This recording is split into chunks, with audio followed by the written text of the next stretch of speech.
that existence, the physical universe, is basically playful. There is no necessity for it whatsoever. It isn't going anywhere. That is to say, it doesn't have some destination that it ought to arrive at, but that it is best understood by analogy with music.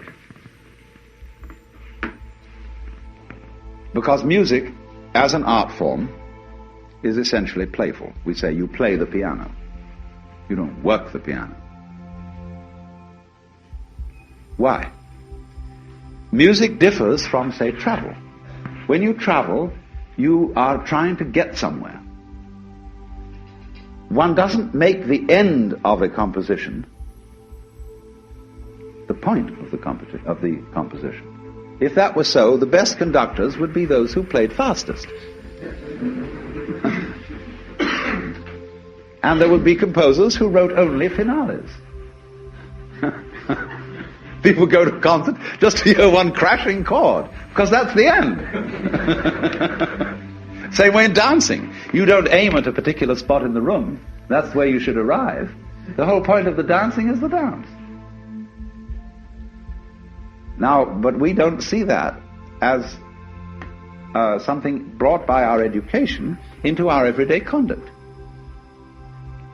We've got a system of schooling which gives a completely different impression. It's all graded. And what we do is we put the child into the corridor of this grade system with a kind of, come on, kitty, kitty, kitty. And yeah, you go to kindergarten, you know, and that's a great thing because when you finish that, you'll get into first grade. And then, come on, first grade leads to second grade, and so on, and then you get out of grade school, and you've got high school, and it's revving up, the thing is coming. Then you're going to go to college, and by Jove, then you get into graduate school, and when you're through with graduate school, you go out to join the world. And then you get into some racket where you're selling insurance, and they've got that quota to make, and you're going to make that. And all the time, the thing is coming. It's coming, it's coming, that great thing, the success you're working for. Then when you wake up one day about 40 years old, you say, my God, I've arrived. I'm there. And you don't feel very different from what you always felt. By expectation. Look at the people who live to retire and put those savings away. And then when they're 65, they don't have any energy left, they're more or less impotent, and they go and rot in an old people's, senior citizens community.